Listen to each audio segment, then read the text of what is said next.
principios de los 80, y ni que hablar en los 60 y 70, las familias argentinas iban a buscar al mercado de crédito futuro, básicamente viviendas. Hoy en día las familias argentinas van a buscar, yo digo, pasado, resolver los problemas que tienen para pagar el colegio, el club o para pagar los alimentos para llegar a fin de mes. Imagínense estar tocando en Córdoba, en una ciudad supuestamente súper gorila, pero que de repente de ese palco de enfrente se despliegue una bandera que diga como un grito: Milei culiadazo. Con el cepo se puede crecer, y se puede crecer porque hay una baja utilización de la capacidad instalada y según él va subiendo el salario real. Más keynesiano no se consigue. Necesitamos saber la verdad, necesitamos saber qué pasó con él, dónde está. Perdón, así que acá lo tengo a mi mamá, imagínense la imagen que tiene, una madre. Hoy día el niño no está en Loan.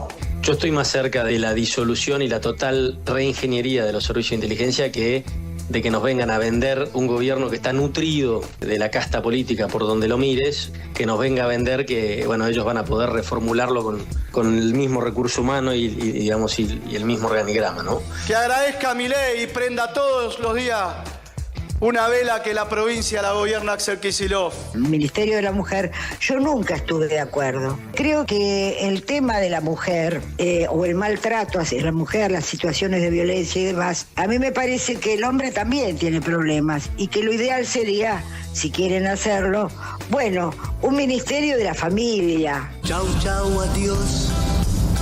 Quizás mañana estando lejos me arrepienta de este adiós. Chao, chao, adiós. Si yo levanto el cepo hoy, el dólar se te va a 3 lucas. ¿Vos sabés lo que pasa con la gente que tiene escasos recursos con el dólar a 3.000 pesos? ¿A dónde se va la comida? Está buenísimo, ¿no? Que empecemos a liberarnos un poco, liberar la mente de tantos chachos y tantos. Aparte, si podés ir al supermercado con chachos, podés ir al supermercado con dólares, ¿no? Me parece que... y yo me sacaría primero de encima los chachos. ¿Qué tal? ¿Cómo están? Muy buenas noches, bienvenidos a QR. Ojalá hayan tenido un buen arranque de semana, ¿eh? Lunes por la noche no es poquita cosa. Y gracias por elegirnos por otra parte. Bueno, enseguida nos vamos a detener en las actualizaciones de la causa contra el expresidente Alberto Fernández, porque esta es una semana muy importante y porque hoy pasaron cosas muy importantes. Pero atención, me quedé enganchado en las voces del día con este especialista que en el comienzo decía, me parece muy interesante, que las familias argentinas ya no están, como yo diría es saludable y habitual, pensando en el futuro, a ver cómo se construye el futuro, sino tratando de resolver el pasado. ¿A qué se refiere con el pasado? Deudas. Ver cómo se pagan deudas, cómo se llega a, en términos de consumo, tratar de garantizar la canasta básica, garantizar la apertura de la heladera y que haya 4 comidas en el día para toda la familia, los servicios. Bueno, hoy vamos a hablar y vamos a tratar de hacer una radiografía lo más precisa posible con Hernán Lecher y con invitados que conocen mucho del tema respecto a esto que tengo aquí detrás. Que no se corte. Que no se corte ¿qué? Y que no se corte el día a día. Que no se corte en nuestros consumos básicos, que no se corte en nuestros servicios. En un ratito nos vamos a meter en eso porque es lo que está por detrás de cada una de las historias que todos los días nos llaman la atención. Vieron que hay historias de mucho impacto, pero de fondo lo que está pasando es esta crisis o es esta angustia. El riesgo de que esa soga o la cuerda se termine cortando. Ya vamos a ver cómo se va deshilachando o cómo se fue deshilachando en estos días. Otro dato importante y otra historia, de esas que generan impacto, sí es cierto, si uno lo ve casi en términos de telenovela, pero que encierra un momento político de mucha tensión, y es la relación entre el presidente Javier Milei y la vicepresidenta Victoria Villarroel. ¿A quién le creemos?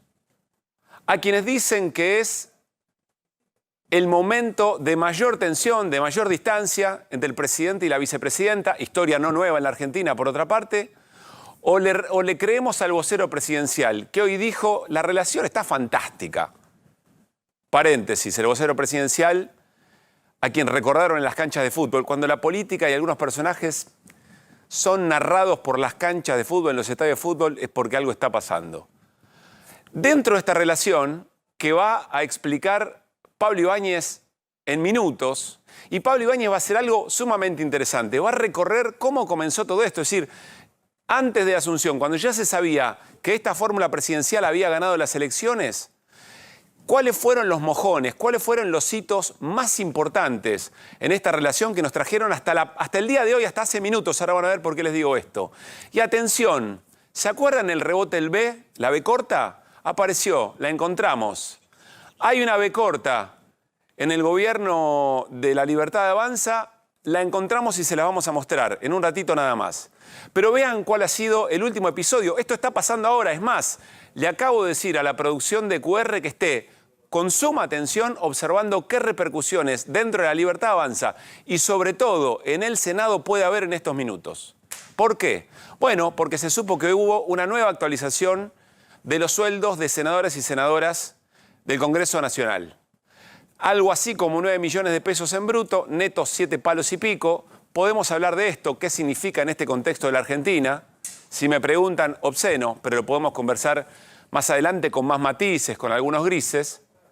Pero esto tiene que ver con que en algún momento, cuando se había discutido esto, ¿se acuerdan? En el Congreso en general, Martín Menem, el presidente de la Cámara de Diputados, desenganchó los aumentos de diputados y diputadas de los aumentos de la paritaria del personal legislativo, es decir, de trabajadores y trabajadoras del Congreso. Victoria Villarroel no lo hizo, no tomó esta decisión. Entonces nos encontramos, ¿cómo termina? ¿Qué tiene que ver esto con el vínculo Milei-Villarroel? Vean, tuit o mensaje en X del presidente de la Nación. Acompáñenme, es muy largo.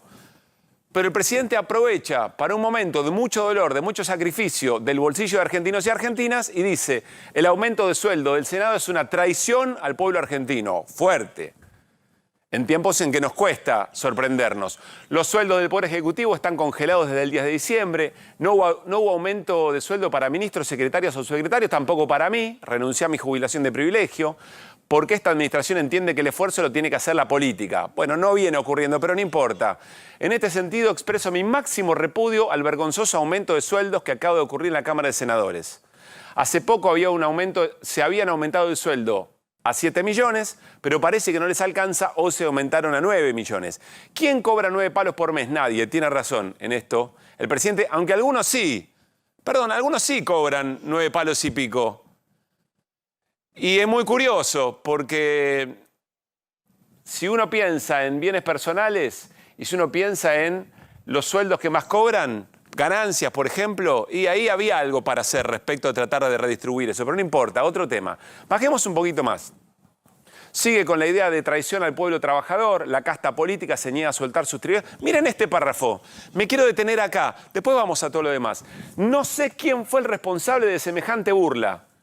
Pero quienes han avalado estos atropellos a los trabajadores sufrirán las consecuencias en las urnas cuando el pueblo se exprese mediante el voto. ¿A quién se refiere? Vamos a ver a un reposteo que hizo también hace un rato nada más el presidente de la Nación, Javier Milei.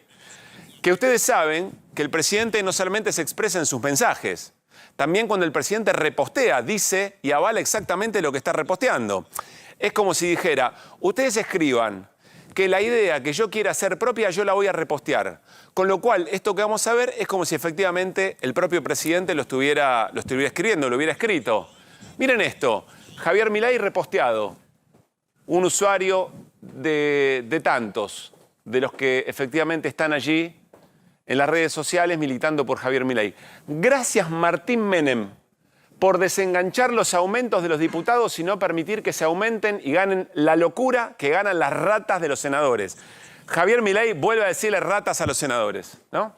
A ver, no sorprende mucho en el modo debería, pero no sorprende mucho en las agresiones, en lo violento, pero le está agradeciendo a Martín Menem. Si le agradece a Martín Menem es porque en realidad está haciendo una diferencia con quien no tomó esta decisión en el Senado. ¿Quién? Victoria Villarroel, la vicepresidenta, quien tiene la potestad, mediante una resolución, de hacer ese desenganche.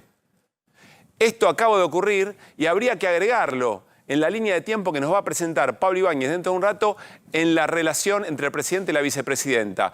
¿Tiene consecuencias inmediatas para la vida de argentinos y argentinas en este momento donde lo que más duele es el bolsillo, donde lo que más preocupa es la pobreza? Puede ser que no, pero en el ecosistema político sí dice algo. Aumenta la volatilidad, aumenta la incertidumbre, da un mensaje hacia afuera de que acá la cosa no está bien. y pensemos en las inversiones, en quien le tiene que prestar plata a la Argentina. Alguien podría decir, che, yo voy a poner miles y miles de millones de dólares acá si yo creo que esto en algún momento me huele mal. Además ya lo vivimos, ¿se acuerdan del gobierno anterior cómo terminó todo? Bueno, interesante, lo vamos a analizar en un rato nada más. Atención con el dato que nos trae hoy Irina Hauser respecto del juicio en el que se está llevando adelante por el atentado contra la expresidenta Cristina Fernández de Kirchner. ¿Por qué?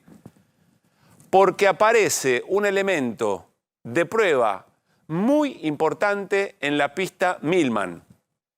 ¿Se acuerdan ustedes? Funcionario muy llegado a Patricia Bullrich, actual diputado nacional, a quien se le habría escuchado decir en un bar, cuando la maten, yo voy a estar camino a la costa. Y al otro día ocurrió efectivamente el atentado. Una pista, dice Irina Hauser, muy importante respecto de algo que se habla bastante poco, pero que es muy importante si pensamos que atentar contra una vicepresidenta, presidente, sea del partido que sea, es muy grave para la vida democrática en la Argentina. Bueno, ahora sí, nos vamos a meter en la actualización de la causa contra el expresidente Alberto Fernández. Algunos datos importantes. El primero, el que más llama la atención. Trascendió que Fabiola Yáñez dijo ante la justicia que el celular en el que estarían las conversaciones con el expresidente, su expareja, durante el año 2021 y 2022 no lo tiene más.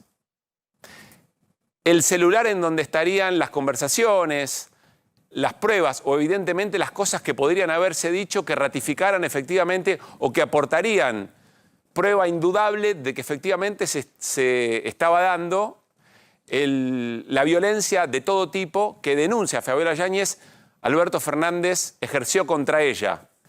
¿Por qué es curioso este dato? Bueno, porque el expresidente Alberto Fernández dijo en la nota con El País de España y también en una nota con un portal, con El Cohete a la Luna, que esas conversaciones en su teléfono no estaban con Fabiola Yáñez. Y alguien le repregunta, ¿pero qué? ¿No hay ninguna conversación, Alberto Fernández, de ese tiempo? No, sí, tengo todas las conversaciones. Las únicas que no tengo son las de Fabiola Yáñez, de los mismos años en que ahora Fabiola Yáñez perdió el teléfono, o no está el teléfono, y efectivamente podían acreditarse. Llama mucho la atención esta coincidencia entre denunciante y denunciado. Vamos a ver cómo se salda esta ausencia con otros elementos de prueba que efectivamente incluso hoy Fabiola Yáñez en Comodoro Pi pidió ampliar. Y además se confirmaron las fechas en que van a declarar los primeros y primeras testigos. Ahí estamos compartiendo. Primero Alicia Barrios, este jueves a las 10:30 de la mañana. Alicia Barrios, periodista, una persona muy cercana a Fabiola Yáñez. Y también ese mismo día, un rato más tarde, María Cantero, la exsecretaria del expresidente Alberto Fernández. Y también se confirmó que el próximo lunes a las 10 de la mañana va a declarar como testigo, obligado a decir verdad, Daniel Rodríguez, el intendente, quien fuera intendente de la Quinta de Olivos. Se espera que declare también, todavía no está el horario, la madre de Fabiola Yáñez, ese mismo lunes 26. Todavía no está el horario, también un testigo muy importante para acreditar efectivamente los distintos tipos de violencia que denuncia Fabiola Yáñez. Insisto, me parece que el dato más importante del día tiene que ver con ese celular que no estaría, que se habría perdido en la mudanza que hizo en España Fabiola Yáñez cuando compartía casa, domicilio con el expresidente y luego cuando se muda. Llamativa coincidencia. Insisto que vamos a ver cómo se salda en esto de buscar las pruebas necesarias para confirmar la acusación. Y un dato más, que lo cortó Martín Angulo hace un ratito en el programa de Maxi Montenegro. Hoy estuvieron en Comodoro Pi tanto la abogada de Fabiola Yáñez como la abogada de Alberto Fernández. Ambas abogadas en Comodoro Pi. Nos vamos a la mesa y nos vamos a meter en cada uno de los temas que tenemos preparados para hoy. Pablo Ibáñez, Irina Hauser. Buenas noches. Hernán Licher, ¿cómo están? ¿Cómo están? ¿Bien? El primer dato sí. Que en este momento me dice alguien vinculado a la defensa de Fabiola Yáñez, que dicen que no saben de dónde salió la información, del teléfono perdido, que esos chats están en la nube. Se podrían acceder desde... Que se pueden recuperar.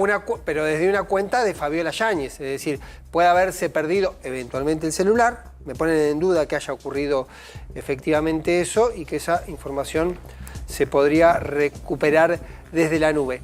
Pero es especialmente interesante lo que decías vos, porque hablábamos el día viernes de la apertura o no del celular de Alberto Fernández, que por un lado también estaban diciendo no solo estaba limpio de esas conversaciones con Fabiola, sino que había tenido alguna otra limpieza respecto a otra parte de los contenidos, sino que el argumento tanto del fiscal como de la defensa era, en todo caso, esas comunicaciones se podrían reconfigurar o restablecer o acceder a través del teléfono de Fabiola. Bueno, cuando por eso era nosotros... especialmente delicado el hecho que eventualmente se haya perdido también esa vía de información. A ver, dos elementos que me parecen importantes. Cuando nosotros cambiamos un celular o cuando lo perdemos, yo creo que hay que configurar para que se guarden todas las conversaciones, eventualmente, pero está la posibilidad de efectivamente recuperar eso. Llama la atención la coincidencia, es decir, la imposibilidad de acceder, tanto por parte del denunciado como de la denunciante, de ese momento de conversaciones. Pero hay otro dato importante y que remite a la posibilidad o no de apertura del teléfono de Alberto Fernández, que hoy se supo también que la última conversación de Alberto Fernández hacia Fabiola Yáñez fue antes de la restricción, con lo cual se cae la idea de hostigamiento, que es el argumento por el cual fue allanado Alberto Fernández y se le retiraron los celulares y su vía de comunicación. Déjame decirte dos cosas respecto de esto. Que la orden de restricción sea posterior a ese último llamado, efectivamente es algo que se corrobora por un dato que aporta la propia Fabiola. Sí. Y que el efecto que tiene en la causa es quitar una posible imputación. Nada más. Solo eso. Solo eso. No quita la posibilidad de la apertura del teléfono. No, es de que Alberto yo ya Fernández. les expliqué que no está previsto de momento en esta causa abrir el teléfono de Alberto Fernández. Tampoco está previsto abrir el teléfono de Fabiola. Claro. A ver, el viernes pasado se difundió la información desde otra fiscalía, que es la Fiscalía de Carlos Rívolo, que tiene a cargo la investigación sobre la contratación de seguros durante el gobierno de Alberto Fernández. Y en esa causa es donde se pide la revisión de todas las conversaciones del celular de Alberto Fernández. Ahora, no es en la causa sobre violencia de género. Yo trato de aclarar esto porque... Además, me parece intencional que se tomen estas medidas porque generan confusión. En este momento... ¿Y a quién beneficia la confusión? Bueno, seguís sosteniendo el tema, echando más leña al fuego, ¿no? Esto no estoy defendiendo a Alberto Fernández ni nada. Digo, ¿cómo funciona esto en los medios? No, también puede ser que... Perdón. También puede ser que abrir el teléfono para la causa seguros sí aporte información. Por supuesto, digamos, pero la causa seguros existe hace 1000 años, chicos, a ver. Lo hablamos cuando el viernes allá hablábamos del tema de los dos fiscales, uno lo quería abrir y otro no lo quería abrir, que hacíamos este juego de los intereses y por qué en todo caso Ramiro González parecía que no le parecía determinante. Bueno, por eso la idea de que Fabiola haya perdido su teléfono también adquiere algún factor llamativo. A mí me insisten ahora que si eventualmente se hubiese perdido el aparato, esa información está en la nube, por lo tanto a esa información se podría acceder y una nube a la cual puede acceder la propia Fabiola. Yo insisto. Para ese caso sí tendría que haber un borrado de información eventualmente de otro orden. No es indispensable para cotejar los hechos de violencia de género el celular de Fabiola.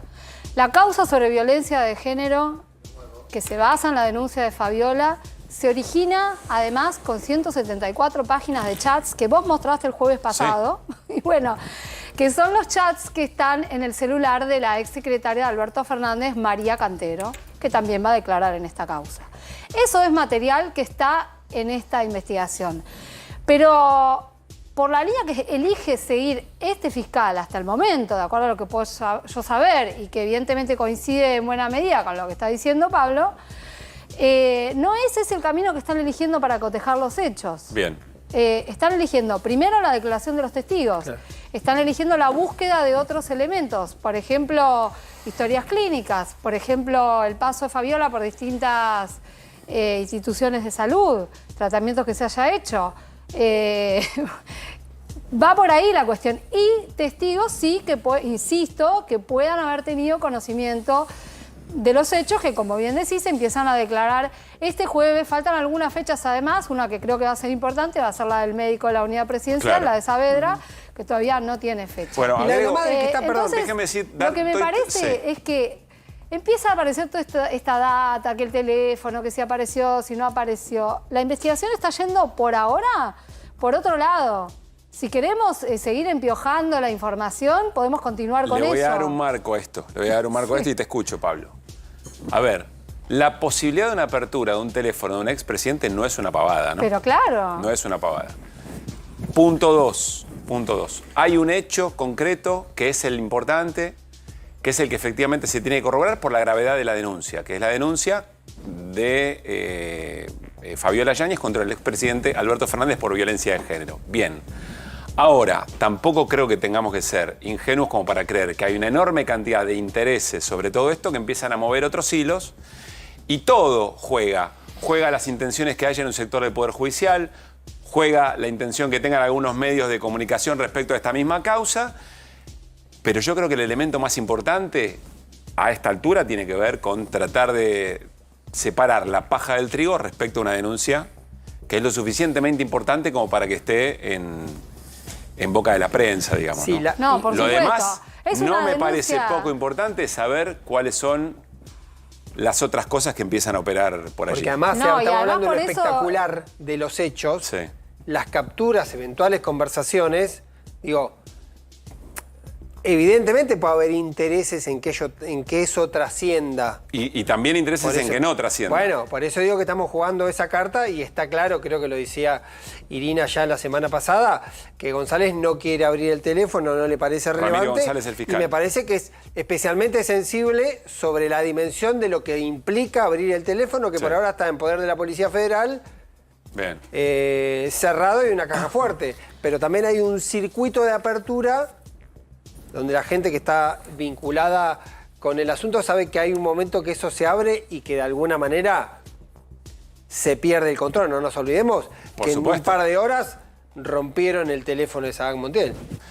Cerrá vos, Irina, ponele vos una conclusión a esto. Hay dos planos de intereses en juego. Sí. Están los de las partes acá, los intereses personales de Alberto Fernández y de Fabiola Yáñez, y están los intereses políticos que también van por doble carril. Ya hablamos de que esta causa está a cargo de un juez y la de los seguros también, que no es nadie en este juego de la política, Julián Ercolini. Julián Ercolini, un juez que ya sabemos integró el famoso contingente del Lago Escondido, una historia que otro día, si quieren, podemos reconstruir, pero que tiene que ver con arreglos entre medios, poder económico y poder judicial. Nada más y nada menos. Y que ha tomado decisiones, muchas, contra el peronismo. Bueno, y por otro lado tenés el impacto político que esto le causa al peronismo. No solamente a Alberto Fernández, sí, claro, ¿no? Bueno, entonces yo creo que hay que leer esos planos distintos y no estar mezclando todo el tiempo la información, porque lo único que hacemos es colaborar con la confusión general. Gracias, Irina, gracias, Pablo, por la información y el contexto. Hernán, te invito a que vayamos a la pantalla y nos metemos en el tema consumo, en la caída de consumo, que es reflejo del modo en que se vive en la Argentina en estos tiempos. Vamos, vení. Vamos y vos decime por dónde empezamos, pero yo me quiero quedar con esta primera idea, que es la idea ya famosa, nuestra frase, ¿no? Bueno, ¿hasta dónde se tensa la cuerda, digamos, ¿no? Y el riesgo de que se corte y qué implica. Y que no te caigas. Que se corte. Bueno, y no caerse, caerse, que no te caigas, claro. ¿Dónde, podemos decir? Y en la pobreza, en la indigencia, muchos ya se han caído. Permíteme hacer un comentario, Pablo, de algo que arrancaste mencionando, que tiene que ver con el salario de los senadores, porque esto que vamos a ver es inevitable contrastar con eso. Pero quiero agregar un elemento que en general se habló muy poco. Hace unos días estuvo el presidente en Vaca Muerta con el titular de YPF. En YPF los salarios son de, escuchá bien, 77 millones de pesos por mes para cada director. De los directores. Pasó casi desapercibido esa cuestión. Escuchá bien de nuevo, 30.000 millones de pesos en pauta dedica la empresa YPF a, digamos, básicamente, algunos medios de comunicación. Ojo. Dice Agustín Pérez Muñoz que no entendió muy bien cuánto gana un director de YPF. 77 millones de pesos mensuales. Ahí ¿Escuchaste está. bien? Acomódenlo en la silla que tenemos que seguir con el programa, por El favor. premio de Marín son $150.000. El premio básicamente por su tarea anual, se paga habitualmente anual. Digo, para ilustrar cómo me parece que no está desvinculado de las decisiones del Ejecutivo. Pero volvamos con ese dato, volvamos a la realidad cotidiana de la mayoría de la gente. Mirá, se empieza a desflecar la cuerda, ¿no? Te quiero contar, sobre todo, en los sectores medios, medio bajos, dónde están los recortes, dónde te aprieta el zapato, dónde se deshilacha esta soga que vos decís, che, se va a cortar. Fíjense, mírenla un poquito. Bueno, lo que más preocupa sin duda son los alimentos. Algunos casos paradigmáticos. Yerba caída del 15%. Agregale en segundo lugar lo que tiene que ver... ¿Cómo? ¿Es interanual? Sí, claro, es interanual. La caída es brutal, es una L muy marcada, como venimos mostrando la no B, la no B corta. Sí. Básicamente la ves en la yerba. Un consumo que además es relativamente económico. Ayer escuchábamos a algunos de los chicos en un comedor y qué sé yo, me voy a dormir. ¿Con qué? Con un mate cocido. Sí, sí. Es económico. Es un dato económico, es un dato social. Sí. La yerba es lo que a veces te hace pasar de un día a otro sin sentir la panza vacía o mitigando, camuflando un poquito el hambre. 15% menos de consumo en ese sector, en ese rubro que, insisto, no es un rubro donde decís, bueno, acá estoy haciendo una fiesta fantástica. Agregale a esto quizás lo más traumático de todo esto que tiene que ver con la leche. La caída de la leche. Y si querés, vamos incorporando, deshilachando la cosa. Casi 20%, Pablo. Es tremendo esta caída. Es tremendo. 20% menos de consumo de leche. Ayer Fer Cerolini volvió a contar lo que ya nos había explicado, pero con más datos, en GPS, respecto de a dónde hay que ir para observar una caída de estas características y que siempre está vinculada a una mega crisis como por ejemplo en el 2001. Claro. Y que además trae aparejado un montón de problemas de índole, si querés, social, de salud, problemáticas de salud. Esto, el no consumo de leche o el no consumo de la comida en general, trae aparejado, lo pagás caro en el tiempo, lo pagás caro, quizás no te das cuenta 100% hoy, pero bueno. Que no se repara con un repunte dentro de algunos meses o años, digamos. Exactamente. ¿No? En tercer lugar, otro consumo paradigmático, también en el segmento de alimentos, lo que tiene que ver, si querés le agrego yo, la carne, también casi 20% de caída. Mira, casi el 20% de la gente por semana no consume más de 2 veces carne, 2 cortes de carne, no puede comprar, es decir, o un día, supongamos, al mediodía, a la noche y se acabó. El resto de los días no consume carne. ¿Se entiende la caída? Cayó toda brutal? la carne. Es cierto que se consume más pollo y menos carne de vaca, digamos, pero igual cayó todo. Cayó todo. Cayó carne de vaca, cayó carne de pollo y cayó cerdo también. Y si te fijas internamente, cayó más los cortes medianos, que son los que más consumimos nosotros, de precio me refiero, del precio medio, ¿no? Bueno, a la par de esto... Acá el que no se corte es que no se nos corte el gas, sí, básicamente, que no se te corte el gas, porque te aumentó casi 500%.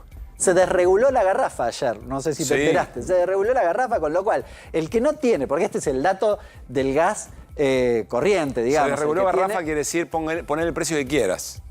Fija el precio que quieras, que ahí además está relacionado con el plan hogar, lo que te transfiere el ANSES. No te va a alcanzar, te va a hacer una casquillita en el pie, porque básicamente si te aumenta la garrafa un montón, no vas a encontrar la garrafa, la vas a encontrar muy cara. Que no se te corte el gas ni la luz. Me preocupa seriamente el verano, Pablo. Estuve discutiendo con algunos actores muy importantes del sector, muy preocupados por el verano, porque además, con toda la obra pública que no se hizo, es muy probable, así se dice, que tengas cortes de electricidad en el verano, cuando en general tenés mayor consumo, porque la demanda se resiente, sobre todo con el calor. Yo espero que no haya más placas, porque ya a la cuerda la veo demasiado tensa, digamos. Que no prácticamente milagroso que esté ahí. Y a ver qué más tenemos. Te agrego el agua, 300%, un incremento muy significativo. Te relato algunas cosas que me preocupan a mí adicionalmente de esto.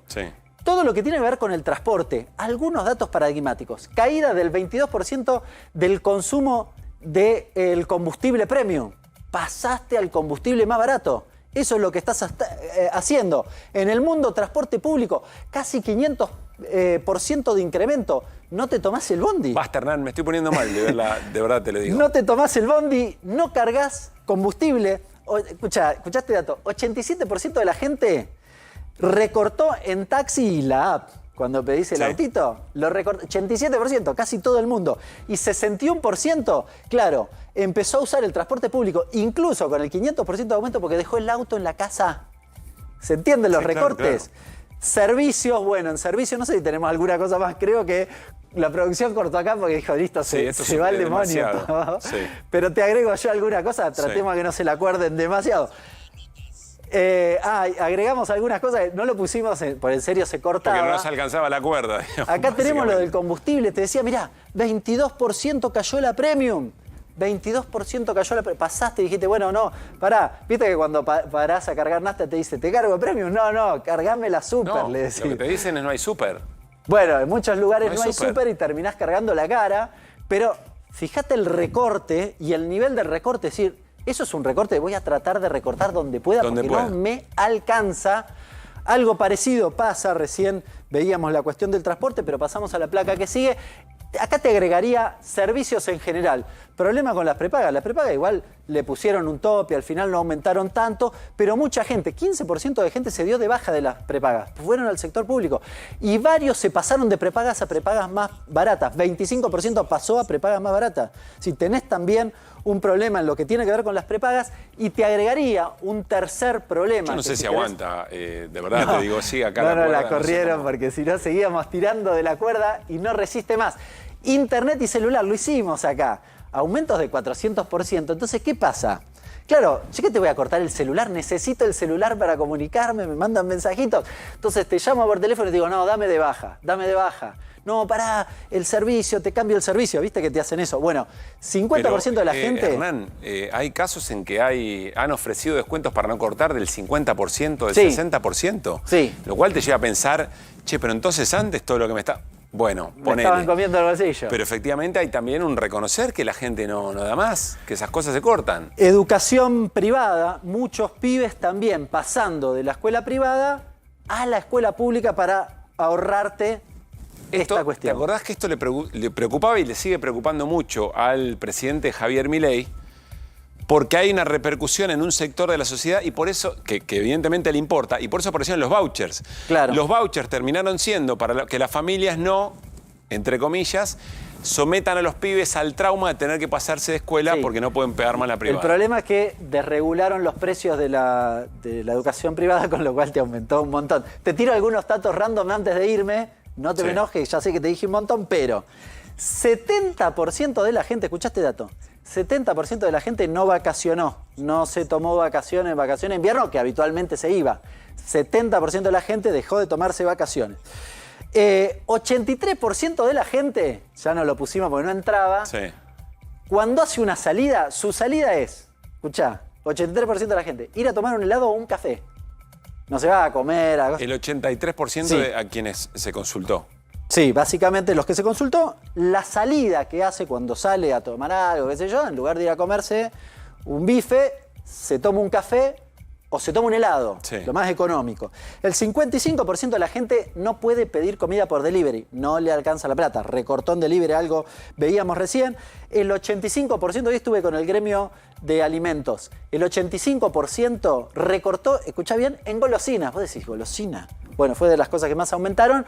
Recortaron en golosinas, estás recortando hasta lo último que te queda. Y este dato último, muy traumático, 40%, ¿sabés en qué recortó? Medicamentos. Raro, ¿no?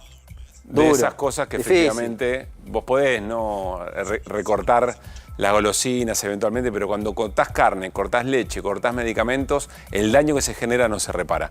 Vamos a la mesa, está Miguel Calvete ya para charlar con nosotros y está Fernando Sabore también. Está en línea, que es el vicepresidente de la Federación de Almaceneros, y Miguel Calvete es el presidente de Indecom. Miguel, ¿cómo le va? Muy buenas noches. ¿Qué tal? Buenas noches. Gracias por estar acá. Gracias. Ya lo voy a saludar a Fernando Sabore también. Miguel, esta es la escena. Me alegra que Hernán nos haya dado varios datos, así podemos conversar. Por ejemplo, en cambios de patrones de consumo. ¿Qué está observando usted frente a esta escena? Bueno, en el caso nuestro desde Indecom, lo que venimos siguiendo el cambio en el comportamiento de consumo. Obviamente, la raíz de todo esto es la caída de la capacidad de compra de la gente, claro, ¿no? Tenemos una caída interanual, un promedio de entre 19 y 22 puntos en lo que es trabajadores formales, aquellos que están en relación de dependencia, que tienen una negociación paritaria, medianamente están en la economía formal, con trabajo estable. Y en el caso de los trabajadores informales, un 28% interanual, o sea, casi un tercio de su ingreso lo perdieron. Obviamente esto desemboca en el caso de los trabajadores informales, también incluimos el sector de jubilados y pensionados, porque sí, han tenido esa caída, más allá de estas nuevas fórmulas. Y bueno, obviamente, supuestamente ahora el salario le gana la inflación. Sí, efectivamente, el salario formal está entre 0,5 y 1 punto por sobre la inflación. Pero lógicamente necesitamos 20 meses. Claro, lo que está haciendo es recuperar un poco del gran deterioro. Sin que se dispare ninguna variable para poder igualarlo. Claro. En el caso puntual de caída del consumo, bueno, recién Hernán dio 2 o 3 indicadores que son muy puntuales en lo que respecta a leche fluida en sachet, que es digamos, la referencia que más se comercializa en un supermercado o en un almacén, sí, o en un autoservicio. Lógicamente esto, como bien decían, tiene una consecuencia a mediano plazo muy complejo, ¿no? Sobre todo en el caso de la primera infancia. No nos olvidemos que países como Gran Bretaña, Francia, distintos países del primer mundo, incluso algunos países de la región, se monitorea mucho los 1.200 primeros días de vida de un menor. ¿Por qué? Porque la mejor inversión del Estado, el mejor negocio, entre comillas, del Estado, justamente es atender a la primera infancia. Claro. ¿Por qué? Porque eso deviene en problemas cognitivos, en problemas de crecimiento, claro, en posterior deserción escolar. La deserción escolar... Bueno, la trama social, se impacta la trama social. La trama social, obviamente la precarización del trabajo a mediano y largo plazo. Hay un estudio británico donde hablan que el no atender a un chico en los primeros 1000 días implica 128 veces de pérdida, donde termina de punta a punta hasta temas sociales de drogadicción, inseguridad. Ahora vuelvo con eso, Miguel, porque me parece importante. Voy a Fernando, lo saludo a Fernando Sabore, de la Federación de Almaceneros. Él atiende su propio almacén en la provincia de Buenos Aires y nos cuenta del mano a mano con las personas, vecinos y vecinas que entran a comprar. Fernando, ¿cómo estás? Muy buenas noches, gracias por estar allí. Hola Pablo, ¿cómo estás? No, doctor, gracias por comunicarte. A ver, en ese mano a mano, ¿qué estás observando, Fernando? Digamos, Pablo, que voy a comenzar diciendo que el 15 es fin de mes. Porque uno evalúa como comerciante, y lo hablamos en la mesa directiva, lo hablamos en las reuniones que tenemos, es que uno evalúa la conducta de compra y la conducta de pago del cliente, ¿cierto? Claro. Entonces, tal vez los primeros días, ¿por qué no? Vas a comprar el arroz, el fideo, la galletita que habitualmente te llevabas a tu casa. Pero después del 15, la gente se refugia mucho en lo que son las empresas pymes. Por un lado, también ponerse contento porque nuestras pymes son argentinas y también se merecen trabajar, ¿cierto? Pero no, digamos, la gente lo lleva porque está mucho más económico. Y por el otro lado, el formato de pago, Pablo. Los primeros días es efectivo, QR, débito, transferencia. Pero después del 15 viene la gente y con mucho respeto te pregunta, ¿te puedo pagar con una tarjeta de crédito? Y claro, ¿qué problema hay? Si en definitiva también es una forma de pago, más allá de que el banco siempre es el que se hace el picnic, pero bueno, nosotros tenemos que trabajar y aceptamos todo. Pero esto, ¿qué te da, Pablo? Esto es lo que te demuestra es que la gente cuando te pide un crédito para pagar una compra de 6.000, 7.000 pesos, porque literalmente su plata se acabó en el banco y en el bolsillo. Sí. Miguel, ¿qué significa tarjetear el alimento?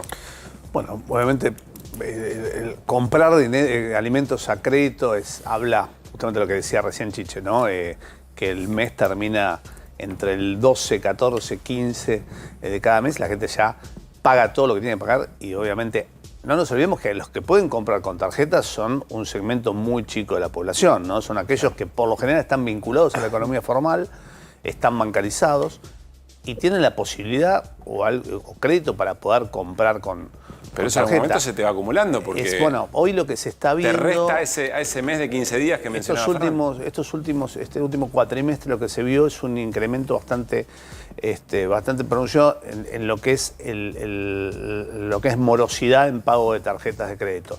Nosotros, uno de los temas que monitoreamos es algunos productos puntuales y algunas categorías de productos puntuales que se hace con la Universidad Católica y se hace con distintos organismos, donde hemos visto un crecimiento, dentro de todas las caídas, un crecimiento en en la categoría desayuno y merienda.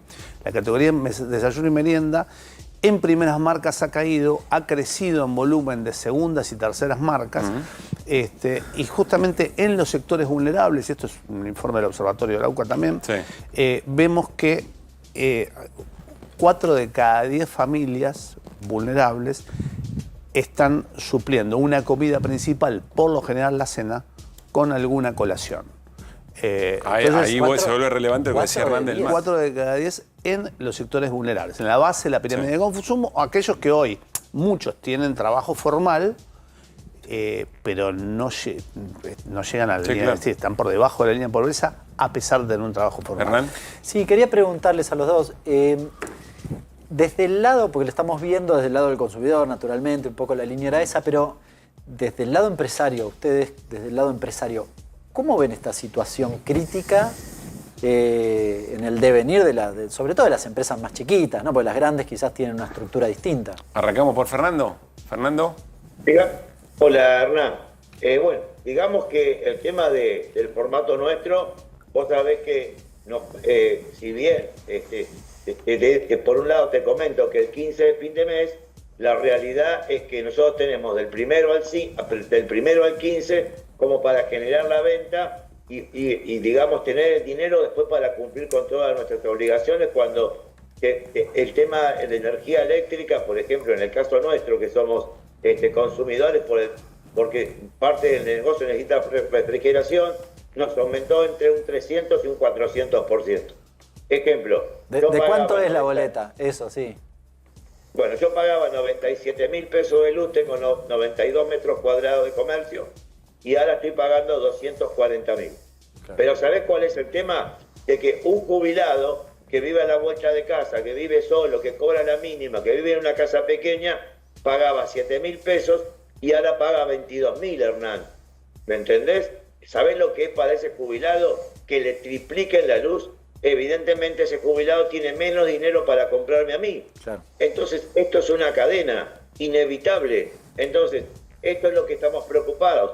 El tema de la energía eléctrica nos ha castigado, pero de una forma tremenda a nosotros. Ahora, se hizo un relevamiento, estamos haciendo un relevamiento a nivel país. En la semana pasada, antes de ayer, durante el jueves al día sábado, nos congregamos todos en la ciudad de Tancacha, Córdoba, para analizar toda esta problemática a través de lo que es la Confederación General Almacenera a nivel país, porque la preocupación está, porque vos sabés que después comienzan los cierres de comercio. Cuando vos hablabas de que un cliente se está endeudando, bien lo decía Miguel, que ya no puede pagar las tarjetas, vos sabés que esta bola de nieve no la para más. Y si el cliente no tiene plata para subsistir, nosotros somos un espejo de ellos. Y después empiezan a caer nuestros negocios también. Miguel, ¿compartís? Sí, Fernando. Absolutamente. A ver, hay un tema que no es menor. Muchas veces, de hecho creo que el presidente también lo dijo y lo venimos escuchando de muchas administraciones, que le echan a los empresarios pymes o grandes corporaciones. Obviamente las grandes corporaciones tienen una posición dominante en el mercado y son formadores de precios. En el caso de los comercios pymes no, al igual que las industrias pymes tampoco.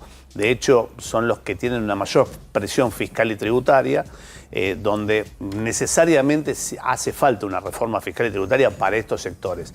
Pero el principal formador de precios, en este caso, es el propio Estado. Cuando nosotros comemos o tomamos algo o cargamos combustible, estamos tomando, comiendo y cargando un 50% de impuestos.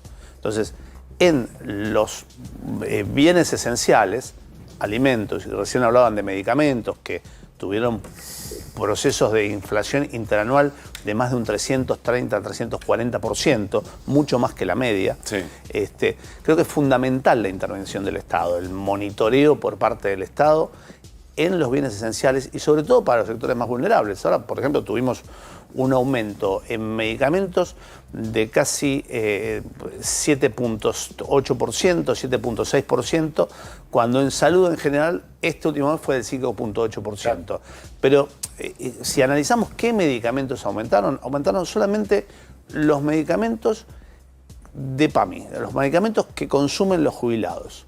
que obviamente el Estado los da, en gran parte los da gratuitamente. O con descuentos. O con descuentos, pero justamente son aquellos donde, bueno, es como se suele decir, ¿no? Cazar en el zoológico. Claro. Y creo que en eso el gobierno Debería haber una intervención. Tiene que tener una intervención, para eso está la Secretaría de Comercio. Palabra prohibida para el gobierno. En Gran Bretaña o en cualquier país, en Estados Unidos es un país absolutamente intervencionista. Bueno, Gran Bretaña es socialista, para el gobierno de Estados Unidos le preocuparía. Estados Unidos también. A ver, pero en Estados Unidos hay muchísimas regulaciones, hay infinitas regulaciones en Estados Unidos, te diría que no sé si no hay más que en nuestro país. Sí, de hecho Trump reguló en la pandemia, pero reguló varios de los productos, entre ellos los medicamentos, entre ellos la carne. Tuvo una discusión muy importante en pandemia con los formadores de precios de la carne. A ver, quiero preguntarte, Fernando, porque el gobierno dice ya hay un leve repunte. No dijo brote verde, porque probablemente tenga reminiscencia a otro momento. Pero ya se empieza a ver un leve repunte, un leve rebote.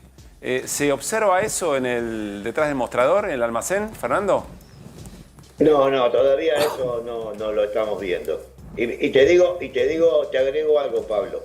El mes que dejamos, el mes de julio, yo te puedo asegurar que casi, por decir así, casi seguro que no hubo cambios de precios. No cambiamos casi precios en el mes de julio. E inclusive hay algunos productos que comenzaron a bajar. Y sin embargo, la venta se continúa caída, ¿cierto? Y aún te agrego esto. En el mes que comenzamos de agosto, ya hay varias empresas que tocaron precios, entre un 5 y un 10%, que yo no sé cuánto tiempo van a aguantar ese aumento, porque la gente obviamente no lo puede comprar y hay gente que se niega a pagar esa exageración de algunos precios, ¿cierto? Pero repunte no, inclusive, fíjate vos, en tema aguinaldo, Pablo, el medio aguinaldo, ¿qué es? Es el premio al trabajador, ¿cierto? Sí. Entonces, cuando vos tenés este premio, te tenés que dar un gustito, porque para eso es el premio. Sin embargo, yo lo hablé con muchos clientes y ese medio aguinaldo lo utilizaron para tapar la tarjeta de crédito que la tienen prendida a fuego. A ver, última pregunta para los dos. Arranco por vos, Fernando, porque el gobierno dice, todo esto es responsabilidad del gobierno anterior y este sacrificio tiene sentido, porque ahora sí, esta es una economía sana. ¿Qué escuchás cuando ves que entra gente que al 15 ya te empiezan a tarjetear o te piden fiado, tarjetea el que puede? Yo agregaría ahí en el graph respecto a las tarjetas. ¿Cuál es el comentario? Hay un comentario que dice, bueno, no me alcanza, cambio mi patrón de consumo, pero esto tiene sentido. Todo lo contrario, ¿aparece alguna duda? ¿Qué percibís? Porque tenés un oído fino vos, Fernando. No, digamos, vos bien sabés, Pablo, que yo no tengo banderas políticas. Yo quiero que mi país le vaya bien. Y siempre vas a tener entre tus clientes una franja de gente que tiene, digamos, un cariño, un fanatismo, como quieres llamarle, político, hacia un lado, hacia el otro. Pero también hay una franja del medio que, mucha gente todavía dice que tiene esperanza, ¿cierto?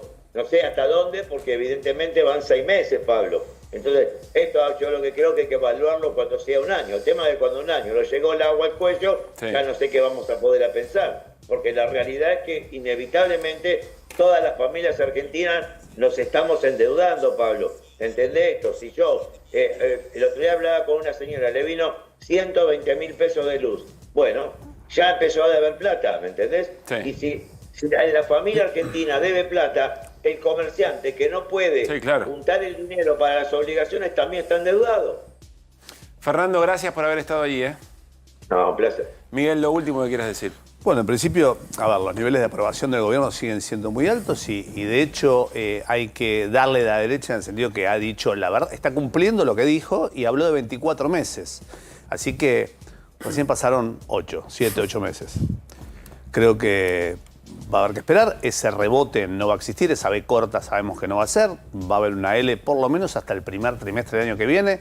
Entendemos que es un año electoral, ningún oficialismo quiere perder las elecciones.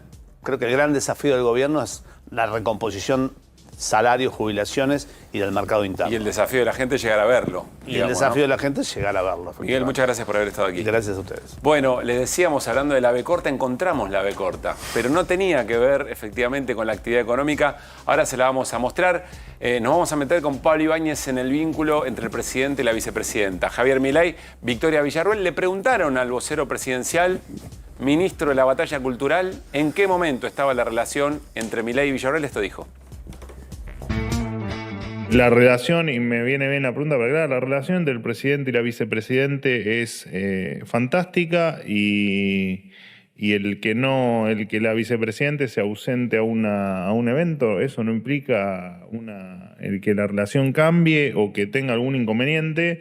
Y de hecho, la doctora Villarruel ha demostrado en cada una de las sesiones, incluso la hemos visto cuando tuvo que desempatar en el marco de la ley Bases, a la altura en la que está en términos democráticos y republicanos para defender al máximo las ideas de la libertad y lo que se vino a hacer a la Argentina a partir del 10 de diciembre. Así que lo demás son todas especulaciones. Bien, la relación es fantástica entre el presidente y la vice. La palabra de Adorni se pone difícil a veces para decir algunas cosas. Duró poquito. No sé qué va a hacer Adorni, de qué va a trabajar Adorni cuando deje de ser portavoz. Sí. Va a ser difícil, por ejemplo, vender autos. Que uno tiene que confiar mucho en la palabra, pero bueno, una ironía. Porque pasaron apenas 9 horas de lo que dijo Adorni de la relación perfecta, esto que contabas vos al principio del programa, sobre los aumentos y un golpe que me voy a hacer... Aumento en la dieta de los senadores y senadoras. Sí. Me va a permitir una digresión con interpretación. Dale. ¿Es un palo para Villarruel? Sí lo es.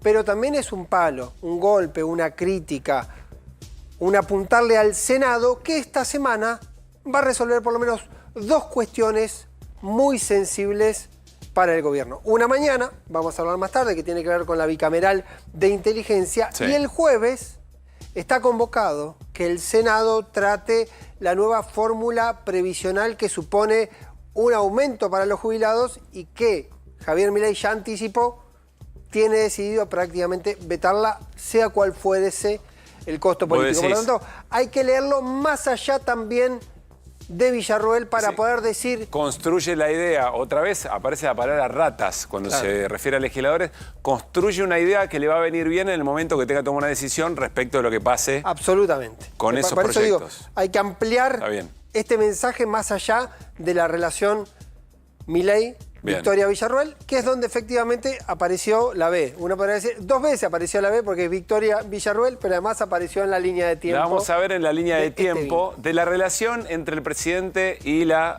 vicepresidenta. Ahí está la B. Mirá. Ahí tenés la B. Esta es la B corta, que quizá esta B corta se refería el gobierno. Ahí aparece, a ver cómo está compuesta, cómo está construida esta B corta. La crónica de una pelea libertaria entre Milei y Villarruel. Hay que repasar, compartieron tiempo en diputados, fue el mejor momento de la relación porque estaban prácticamente solos, eran casi los parias. Y ahí cuando suele recordar Victoria Villarruel a su gente que aquel momento donde Milei era un personaje solitario, que nadie respetaba, que nadie quería en la Cámara de Diputados, ella estuvo al lado y dice, y acá no aparecía Karina Milei a hacerle el aguante. Estaba conmigo. Es un reproche retroactivo. Bueno, noviembre del 23, ya electa la fórmula, ¿no? Ya había... No, unos días antes del balotaje. Antes del balotaje. Aparece esa actividad. Hace la actividad en Recoleta. En el barrio de Recoleta, un acto con algunos militantes libertarios sin invitar a nadie de Milei. Dicen que ni siquiera sin avisar. Y los colores no son el amarillo y el negro de la Libertad Avanza. Hay un logo de la Victoria. Ahí empezaba a jugar y empezó a manifestarse un poco esta sensación de duda de Milei de decir, che, Villarruel en realidad quiere tener un volumen propio. ¿Para quién acumula? Bueno, está jugando. ¿En qué está pensando? ¿Qué decía Villarruel? Y lo va a decir durante todo el tiempo. Podemos ser complementarios. Posiblemente yo estoy buscando gente a la cual vos no llegás. Déjame ser, podría decir, citando a los Beatles, pero no fue el caso porque 20 días después, el romance tuvo la devolución de gentileza. En diciembre, Javier Milei, en conversaciones donde también estuvo Mauricio Macri, donde aparece Patricia Bullrich, arma su gabinete y le había prometido a Victoria Villarruel que iba a tener influencia sobre defensa y seguridad. Armó su gabinete, un lugar fue para Bullrich, el otro lugar fue para Petri. Victoria Villarruel no tuvo nada que ver. La fórmula presidencial de Juntos por el Cambio, ¿no? Había estado el acuerdo, había, si se quiere, una lógica de acuerdo político, decir, bueno, si la queremos traer, pongámoslo a Patricia como seguridad, que fue lo que ocurrió. Sí. Pero no fue parte de esa mesa de negociación Villarruel. Fue un día verlo a Javier Milei al Hotel Presidente y le dijo, lo que te había dicho no lo puedo cumplir, así que quedás Bueno, uno podría sin ningún acá tipo de también representación. empezar a preguntarse qué es lo que pasa con los acuerdos de estos sectores de la política. Si los cumplen o no los cumplen, quizá acá había un llamado de atención para otros que todavía están pidiendo lo que les habían prometido. Bueno, claro, sí. Quiero decir que ahí había un razonamiento político. Es decir, tenemos que sumar un socio, que vengan Patricia y que venga Sí. Petri. Pero no fue parte de esa mesa Victoria Villarruel a la hora Está claro. de la resolución. A ver, siguiente Los mojón. dos momentos. Y acá viene, me parece, el momento más delicado. ¿Por qué? Porque fue el tratamiento del DNU. ¿Y por qué te voy a decir que fue el más delicado? Unos días antes Villarruel había dado el primer movimiento respecto al aumento de los senadores, Sí. que ahora lo vamos a retomar, pero cuando habilita el tratamiento del DNU ocurrió un episodio que hay que seguirlo, que fue la primera vez toda la jauría de Twitter libertaria salió a cruzarla a Villarruel. Es la a tratarla primera vez de que ocurre traidora. eso, que le sueltan los perros a Villarruel en La las primera redes. vez. Vamos a ver un tuit para tomar como una Sí. referencia, simplemente un detalle. Dale. Hubo en algunos casos... El peluca de Milei es uno de los personajes de los cuales en el mundo, claro, en el mundo de los libertarios tiene mucho, pero mucho protagonismo. Y de los que más repostea el presidente, Más de los, por otra parte. de los que más repostea el Si presidente. se mandó sola sin tener los votos ni la obligación de tener que tratarlo y se cae es por causa de la vicepresidente, mañana veremos. Huelo algo. Esto fue lo más liviano. Pero empezó la Sí, idea te de diría que traición. esto es casi analítico. No, y empezaron los ataques de índole personal contra la vicepresidenta. Hubo una referencia Pero que esto también dicen- puede ser campana de largada. No, claro. ¿No? Porque era 1 de la tarde. Esto fue recién Claro. empezado el conflicto porque se había resuelto al mediodía. Después aparecieron tuits diciendo hay que colgarla en la plaza y fue escalando y hubo algunas cuestiones en el plano de acusación personal Sí. sobre algunos hábitos Bien. o hipotéticos de la vicepresidenta. Escaló, para un momento y a las 9 de la noche aparece un comunicado de la presidencia explicando este contexto. Y la primera frase, después Adorni al otro día, como hizo hoy a la mañana, la dibujó que no era para Villarruel y Biribiri, pero... La frase es: la oficina del presidente expresa su preocupación por la decisión unilateral de algunos sectores de la clase política que pretenden avanzar con agenda propia e inconsulta a fin de entorpecer las negociaciones y el diálogo entre los distintos sectores de la dirigencia política. Vos podrías, viendo a la distancia, que es un tiro a discreción para... El tema es este, inconsulta. ¿Cuántos de los sectores que están políticos en el Senado tienen que consultar o que no consulten No, es visto además como una porque había traición? aparecido, porque durante toda la tarde había estado el troleo contra Villarruel. Contra Villarruel. No había un contexto que apareció Claro. casualmente y esto era contra Claro. Lustó, que también le pegaba a Lustó Bien. y a otros actores. Pero era lo que había efectivamente ocurrido en el marco. Después al otro día también se empezó a decir, bueno, no era para Villarruel, era para los sectores y demás. Hoy, respecto a los salarios, ocurre lo mismo. No hay un reproche a Villarruel en nombre y apellido, pero está subyacente en este marco de tensión que salga con esa Sí. virulencia. Volvamos a el la línea presidente. de tiempo. Volvamos a la línea de tiempo porque marzo fue. Yo quiero recordar que entre esto y esto también hay la única entrevista que dio, creo, ¿no? O probablemente haya dado otra hace poco, no recuerdo, pero por lo menos la primera entrevista Sí. que Unos dio días Victoria después. Villarruel en el Senado, es decir, su lugar de acción política con Jonathan Viale. Johnny Viale. Donde fue muy dura respecto a un montón de cosas en que contradecía la decisión Ahí de... fue lo de Lijo, Sí. lo de Jamoncito y también Lo de Jamoncito diciendo fue ahí, claro. algo que va a estar marcado todo este tiempo, que su tensión parece ser con Karina Milei. Sí. Por momento, parecido a lo de Macri, el problema no es Milei, el problema es el entorno, una figura que se repite, que es siempre como una carta para dejar esa instancia Bien. como última referencia para que no se rompa. Saltamos Y acá, a ahora, hace muy poquito, julio del 24. julio del 24 hubo 2 días. El pacto de mayo Con en julio. episodios, Pacto de Mayo dijo que estaba engripada, no voy, no puedo ir. Al otro día apareció en el desfile. Sí. 11 horas después, en el desfile y terminó en el tanque, también una foto impactante en Así ese es. caso y que va a tener relevancia en los últimos momentos de esta línea de tiempo de la crónica de la pelea libertaria. Próximo mojón, próxima estación. Del vínculo entre Javier Milei y la vicepresidenta Victoria Villarruel. Ahí teníamos lo que te decía el desfile militar juntos. Sí. En julio viene lo del tuit ante la polémica de Enzo Fernández sobre el cantito de la selección. Y ese mismo día, Karina Milei se va a la embajada de Francia. Muy fuerte, ese episodio es muy fuerte. Lo miramos porque también es cierto que vamos a repasar las cosas que han ido ocurriendo. A veces ocurren tantas cosas que hay hechos menores que parecen que son accesorios. Pero todo lo de esa visita, un funcionario yendo a la embajada, que no intervenga ningún otro funcionario, que en todo caso Cancillería tiene que convocar al embajador al que se le quiere transmitir algo, fue como una especie de rabieta reacción, una especie de acting para Karina Milei tratar de dejar en falso a Victoria Villarruel. Fue escalando, eso fue escalando, siguió, hubo una reunión de gabinete, no pasó nada, sí pasó algo. Le dijeron a Victoria Villarruel, no digas nada de lo que pasó en la reunión de gabinete. Ni habló Victoria Villarruel para no decir nada. Perdón, Victoria Villarruel, que una vez había llegado tarde y quienes estaban custodiando la reunión de gabinete dijeron no puede pasar. Pero yo soy la vicepresidenta, sí, pero el presidente dio orden que el que llega tarde no entra a la reunión de gabinete. Eso fue en el arranque de la gestión. Se fue a desayunar Victoria Villarruel después de la reunión de gabinete y le empezaron a llamar diciendo, ¿por qué no dijiste nada en la reunión de gabinete? ¿Por qué estuviste en silencio toda la reunión de gabinete? Es decir, había una especie de, también, dinámica de lo que vamos a llegar al último episodio. Ya contamos lo de Karina Milei. Que va a pedir disculpas. Al episodio del último viernes, donde no es invitada al acto de ascenso de las Fuerzas Armadas. Ya que me quiero detener en un detalle. Te digo algo en esto, Pablo, que es muy importante. Ahora vas a explicar por qué esto es importante y que no tiene que ver con las dinámicas ni de chusmerío de la política, ni de observar esta rencilla. Esto tiene un impacto político muy fuerte. Ahora vamos a volver sobre eso. Pero vos fíjate esto.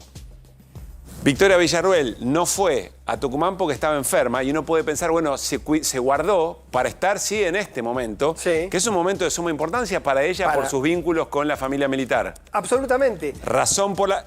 cobra valor allá. Y acá, está el detalle.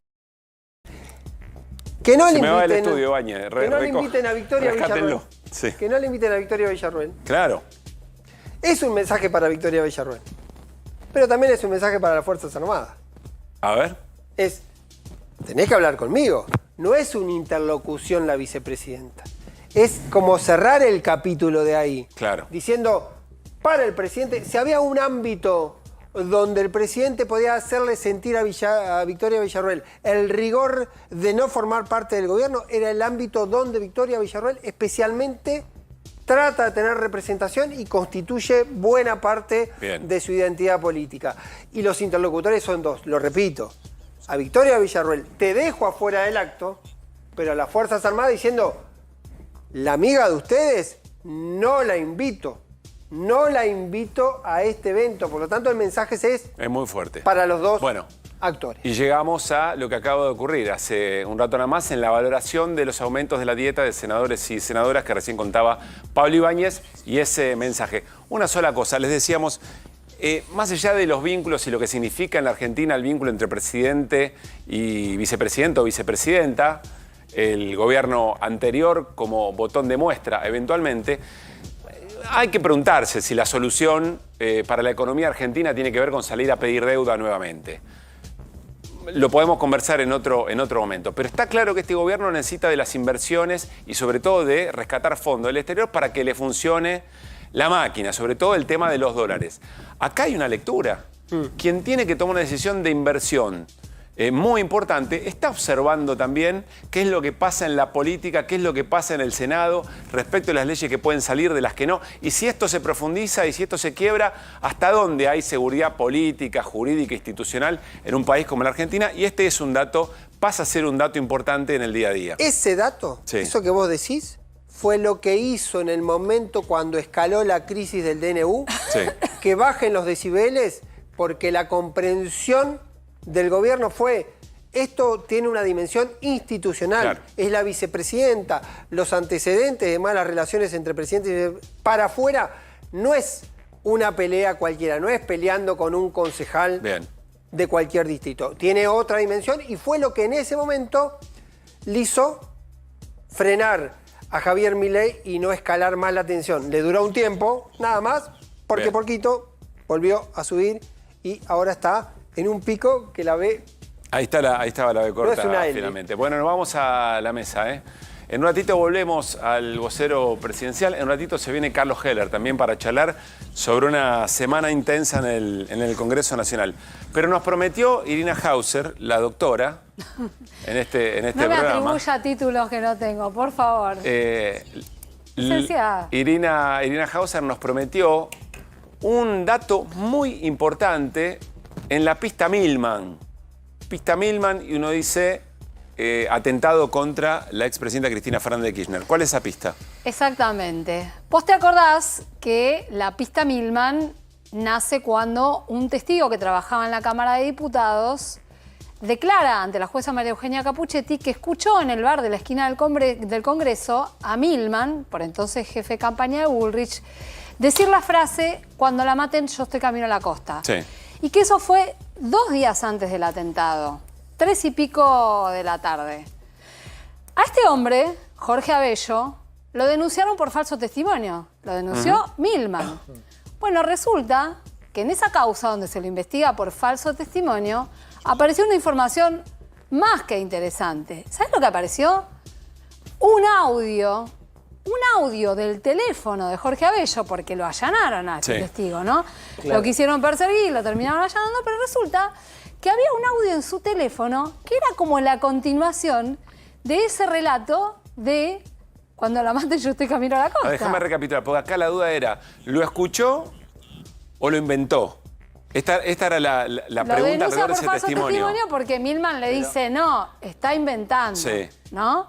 Y entonces, ¿de qué manera se puede, o cuáles son los elementos importantes, por lo menos para acercar la bocha sobre si efectivamente ese testigo estaba diciendo la verdad? Hasta ahora sabemos que Milman estaba en el bar a la hora señalada, el día señalado, con 2 mujeres. Con las personas que habían narrado el testigo. Sus secretarias, que además fueron las que después fueron mandadas a borrar los celulares a la oficina de Patricia Bullrich. Que se fue a la costa. Que se fue a la costa. Otro dato que se confirma, claro. Se fue a la costa de verdad.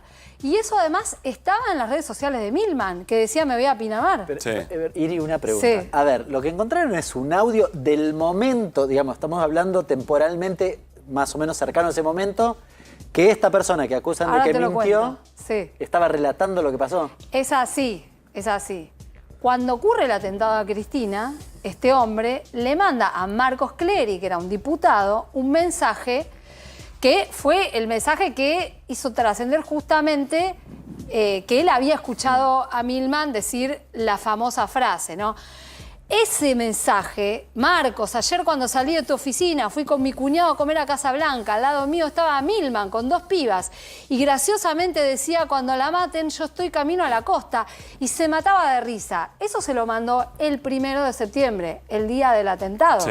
A las 22:36. Es decir, ahí se da cuenta, el testigo ahí se da cuenta de Atacabos y ni bien observa que había habido un atentado contra la expresidenta, manda ese mensaje. Exacto. Y ahora aparece un audio que está en un peritaje que se hace del celular de Jorge Abello, que lo vamos a ver la transcripción en pantalla.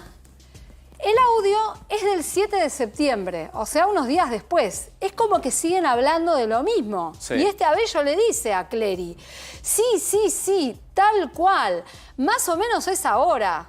Y nos fuimos a almorzar ahí a Casablanca.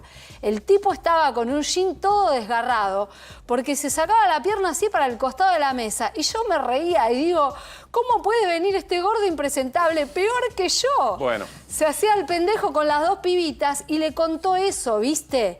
Y me pegó muy fuerte. Le contó eso. Esto no es QR calificando al diputado Milman. Esta es la transcripción de la conversación. Cuando le dice, le contó eso, viste, me pegó muy fuerte, es evidente que está hablando de la frase, cuando la mate estoy camino a la costa.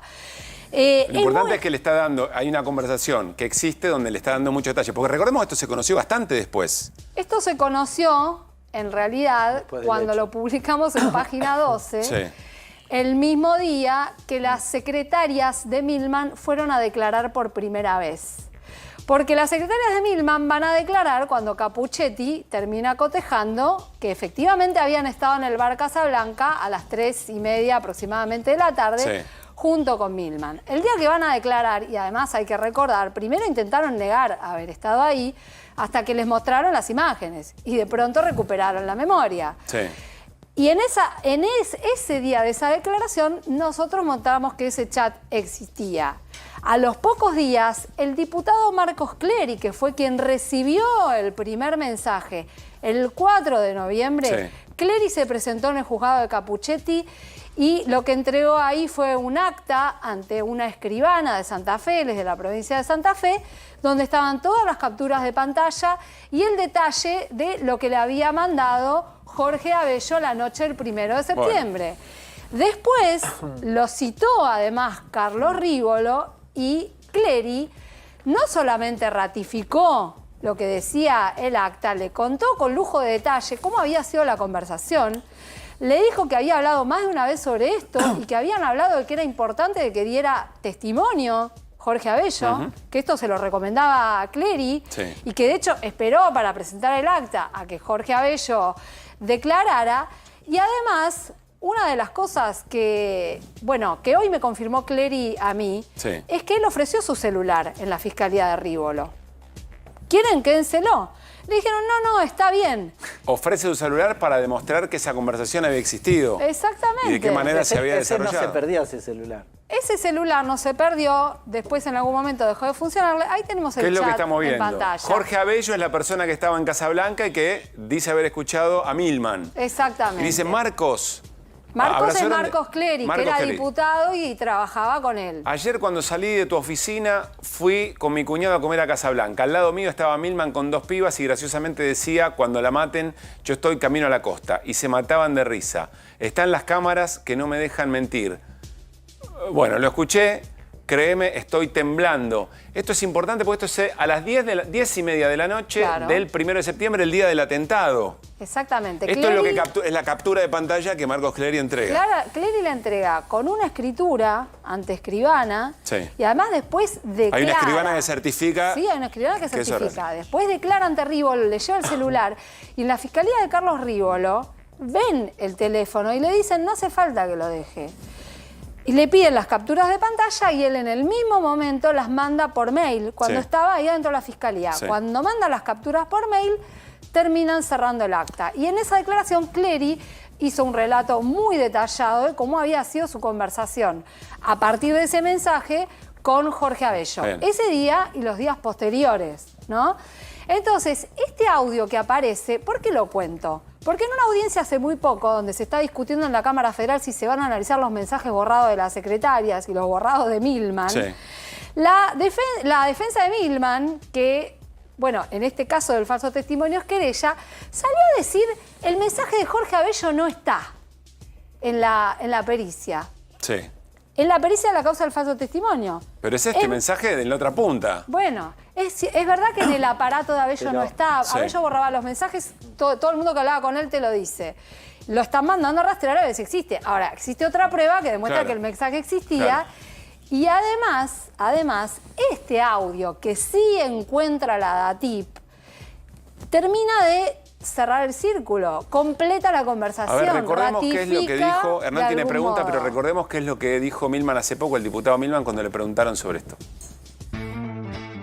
Cristina, usted para apuntar en relación No sé, tiene que preguntárselo a Cristina, no a mí. Claro, pero ahí se habló, por ejemplo, del proyecto puntualmente dedicado a la custodia de ella. Bueno, para empezar, la Constitución Nacional dice que no se nos puede molestar por nuestra labor parlamentaria. Pero más allá de lo que dice la Constitución Nacional, yo estaba preocupado. Había una situación conflictiva, no solo por la custodia de ella, sino de los fiscales, de los jueces, de periodistas. Había una situación compleja en la Argentina y estaba preocupado. Y yo me dedico a la seguridad y uno de los pilares de la seguridad es la prevención. parece que está tirada de la... ¿Usted en el bar Casablanca existió? Hubo una charla en el bar Casablanca, no con la frase que se me asigna. ¿Pero qué frase, qué dijo usted? ¿De qué hablaba en Casablanca? Nada que tenga que ver con la causa. ¿El testigo mintió? Sí, es un testigo falso, sí es una pericia sobre su teléfono y el mensaje que dijo haber mandado no está. Ahí está. Eso es lo que Irina Hauser nos está contando. Sí, ese mensaje está. Y está ratificado en esto que acabamos de observar, en esa captura de pantalla, pero también vuelto a ratificar por el audio que se conoció hace poco. Tiene una pregunta Hernán sobre esto. No, recordaba esta entrevista porque básicamente Milman, lo llamativo es que volvió a hablar ahora y el eje principal de lo que plantea es justamente digamos, que el falso testimonio. Claro. Pero se le complica mucho con esto que vos decís. Para mí se le complica muchísimo. A mí me llamó también la atención que esta causa, que tiene casi 2 años, la del falso testimonio, igual que la del atentado a Cristina, recién ahora en julio se acordaron de esta cuestión y de del peritaje y la mar en coche y aparecen estas cuestiones, ¿no? Ahora, este dato que yo les estoy mostrando, este audio que completa o que reitera de alguna manera esa conversación que está teniendo con Marcos Clery, a mi modo de ver lo que hace es confirmar el diálogo con Clery y además es bastante evidente de qué están hablando. Hay incluso un mensaje del día que estaban en Casablanca, otro audio que le manda Abello a Clery diciéndole estamos almorzando en Casablanca y es la hora además, claro. Son las 3 y pico de la tarde. Coincide todo, digamos. Coincide absolutamente todo. Bien. Lo último que te digo, ahí Sí. Milman decía no me pueden molestar por mi labor parlamentaria y alguna cuestión asociada a eso. Eso es porque hace mucho tiempo la querella pidió investigar y recién se está investigando ahora una serie de proyectos donde Milman pedía, o casualidad, información sobre la custodia de Cristina Fernández de Kirchner y terminaba diciendo que no fuera cosa que a algún iluminado vanguardista se le ocurriera atentar falsamente contra ella. Gracias, Irina. Información muy importante. Veremos cómo siguen esta semana en la que continúan las audiencias. ¿Hay audiencia esta semana? Miércoles hay testigos, sí. Llegó el momento de ahorrar en combustible. ¿Sabías que si te pasás a GNC ahorrás miles de pesos por mes? Pensá en gas argentino, pensá en economía y medio ambiente, pasate a GNC. Nos vamos a ir a la pausa y hablando de testigos viene Carlos Heller. Fue testigo de algo muy importante que pasó ayer en La Bombonera. No vamos a hablar de penales no cobrados, vamos a hablar de algo que tiene que ver con el vocero presidencial. Y él efectivamente estuvo allí y nos va a contar cómo se vivió. Tiene trascendencia política. Pero vamos a también hablar de la semana en el Congreso Nacional y sobre todo de una definición que dio José Luis Espert hace algunas horas nada más en una entrevista respecto de una narrativa que a mí me parece que el gobierno todavía mantiene robusta. Y es que todo lo que pasa y todo lo que le duele hoy a la sociedad argentina, las políticas de ajuste, en realidad son responsabilidad del gobierno anterior. Vamos a ver qué dice Heller después de la pausa. Dale.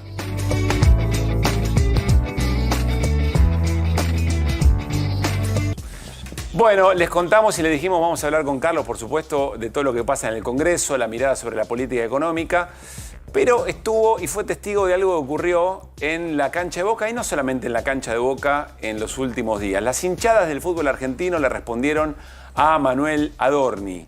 Vamos a compartir parte de lo que pasó, dale.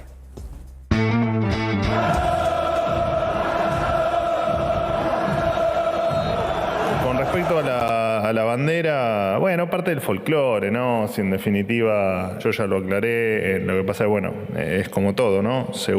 Hay cosas que se usan para ser político, y la verdad es que simplemente lo expliqué 1000 veces, lo de Maradona fue una chicana con una periodista que no salió al aire porque no tenía el micrófono y no la poncharon en la cámara y quedó como que yo lo ninguneaba a Maradona. De ninguna manera yo estaba ninguneando a Maradona, pero bueno, entendieron cualquier cosa y lo van a usar eternamente, así que ojalá que dejen la bandera ahí durante la eternidad, por lo menos quedará, por aparte yo soy de Boca, así que quedará mi apellido en las tribunas de Boca, espero que por mucho tiempo. Nombraba jugadores contemporáneos de la selección de ahora y no pasaba más que por eso, pero bueno, se lo han tomado bastante a pecho el tema.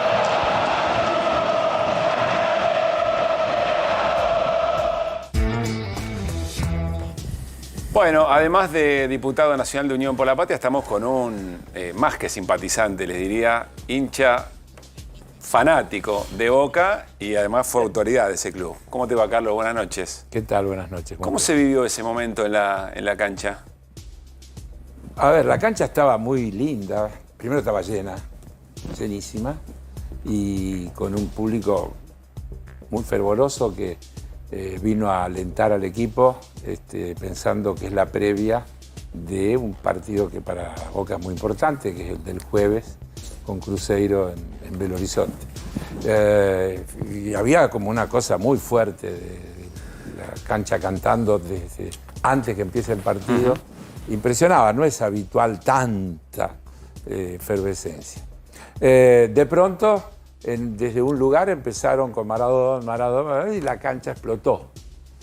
Y bueno, y fueron sumándose cantos y apareció esa bandera y todo esto que después los medios... Que es una bandera que tiene muchos años, que no es decir. No, hubo una decisión había de ir a buscar ese blanca telón. que decía Adorni. No, yo me refiero a la otra, la amarilla del corazón. Sí, no. O sea, hubo una decisión de ir a buscar esa bandera para dar un gesto, para tener un testimonio. No, pero la que estaba ahí había una dedicada. Había una dedicada que vino también con algún cantito dedicado, típico de la cancha. Sí, claro. Refiriéndose a la familia y cosas por el estilo. Esa es la que refiere Carlos, ¿no? Adorni, el Diego es argentino y de Boca. Claro. Bien hecha la no llego a ver lo que dice abajo. Sí, ahí hay una confección, ¿no? Hay una decisión de confeccionar. Y por otra parte está ese otro telón de Boca. Pero que lo mismo pasó creo que en la cancha Independiente. Sí, el Independiente con otras caracterizaciones. Y en Argentinos Junior con Huracán también. Sí. Yo te quería preguntar eso. ¿Vos percibiste que en realidad trascendía la hinchada de Boca? Porque quizás la de Boca con Maradona tiene un vínculo obviamente más estrecho. Sí, pero porque además, a ver, yo voy a dar también mi opinión. Fue muy agresivo lo que hizo Adorni, porque no es como él después lo relata cuando lo quiere minimizar, ni es que se refiere a los jugadores de la selección. Hace una lista de zurdos, porque lo mete a Ginóbili, lo mete a Charly García. A Vilas. A Vilas. O sea, tampoco eran contemporáneos. Tampoco eran contemporáneos, nada que ver. Y alguien de los periodistas que están en la rueda se ve que le dice, ¿quién? ¿Qué? ¿Cómo? Y entonces le repiten, sí, Maradona, sí, era zurdo, dice. Bueno, entonces Maradona también. Sí era zurdo, dice. Sí era zurdo. Sí era zurdo, claro, Maradona también. Es decir, como que hay una subestimación deliberada importante. Y bueno, y la gente reaccionó como es lógico que reaccione cuando innecesaria y malamente te metes con un ídolo popular como Diego, ¿no? Porque da la sensación que Adorni dice, no, la chanza se arma cuando una periodista me dice algo, pero en realidad él ya había premeditadamente armado esa lista. Esta es la provocación, me imagino, a la que te referís, Carlos. Arma una lista premeditadamente y no lo pone al zurdo más famoso. Vos podés hacer una lista de zurdos en la Argentina y olvidarte de Maradona. Y poner jugadores de fútbol. Vos podés hacer una lista de zurdos. Mi hipótesis es que el periodista que le preguntó estaba armado por él solo para hacer esa Es probable. Bueno, peor porque todavía. La provocación era... agranda el tema. Me parece que la provocación es anterior en el armado. La decisión de ir a celebrar el Día del Zurdo y no nombrar a nombrarlo, claro, ignorarlo, ¿no? Ahora, la verdad yo diría que es casi descalificante como político, ¿no? Porque le erró feo, ¿no? Claro. Mirá que tenés que tener ganas de ir a meterte en una cosa así solito. Porque no es que lo provocaron y él contestó. El tipo viene con una lista, la lee. Es decir, él preparó ese acting. Claro. Sí, por un lado porque quiere ser candidato a Adorni.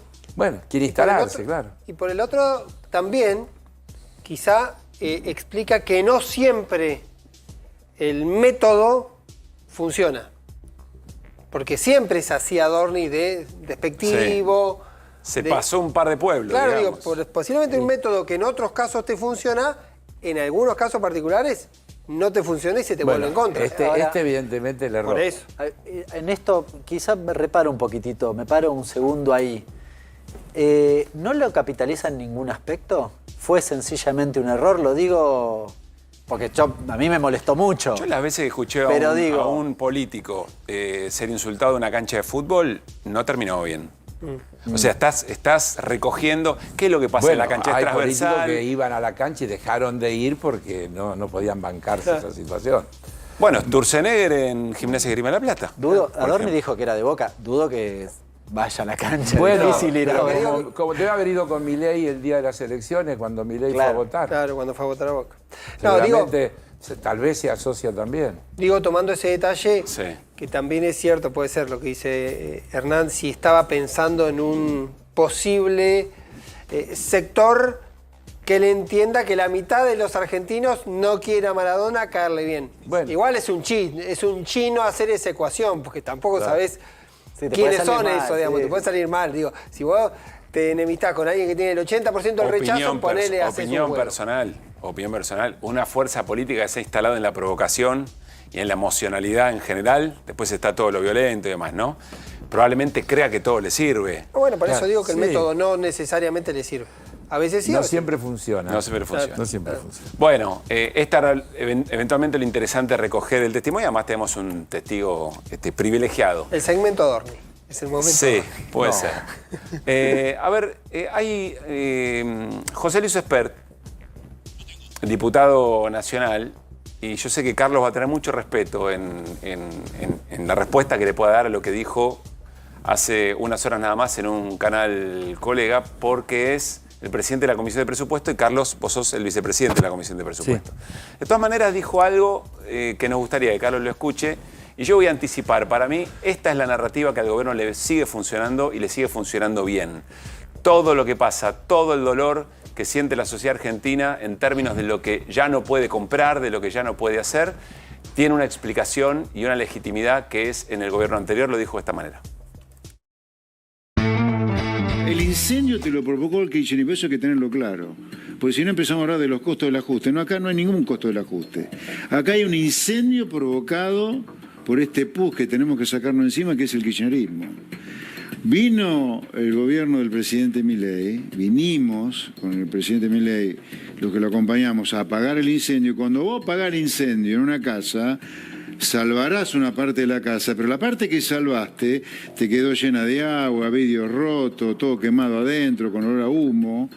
Bueno, eso es a lo que estamos asistiendo. Desde ahí hemos empezado la reconstrucción de la casa. Entonces no vamos a tener la B corta, vamos a tener, y estamos teniendo la pipa, si vos querés, una recuperación lenta pero muy sana. La economía arrancó, pero de a poquito, pero sobre bases sanas, por lo tanto, es sostenible, por lo tanto, hay luz al final del túnel. ¿Pero por qué?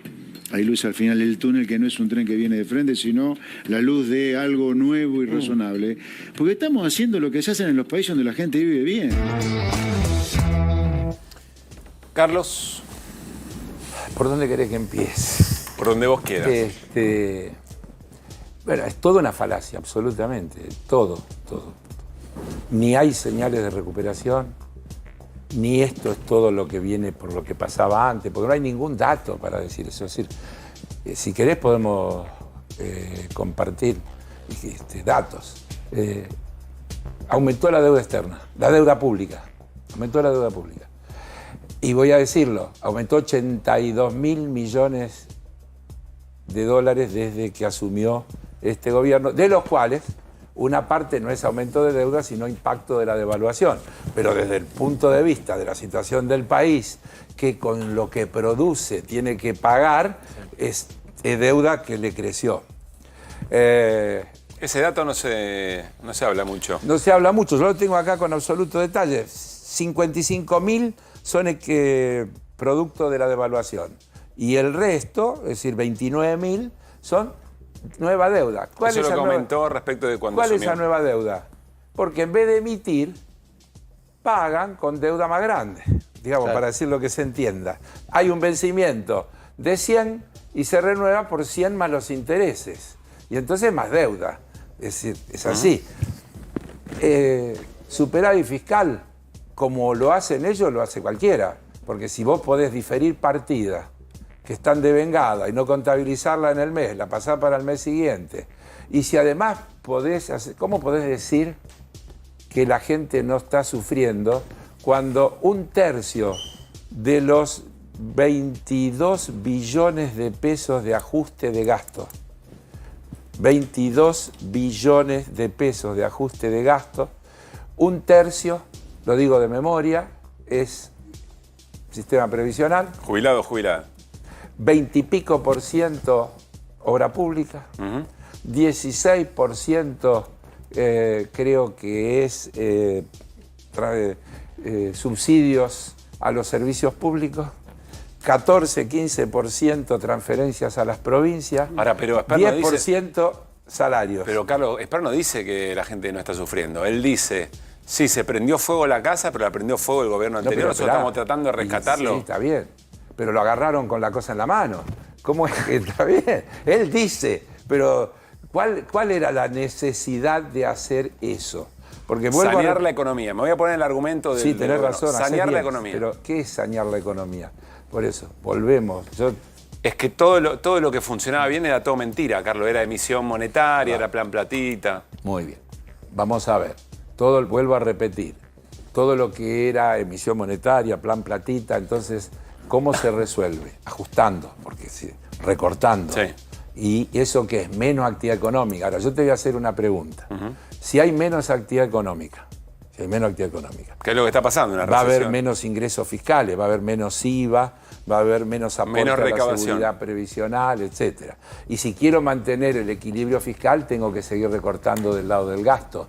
Porque si no, ¿cómo hago? Si además tengo puesto ahí en el coso que septiembre voy a bajar 10 puntos del impuesto país. Que quiero decir que no es que van a bajar un impuesto, van a bajar un impuesto que aumentaron cuando asumieron.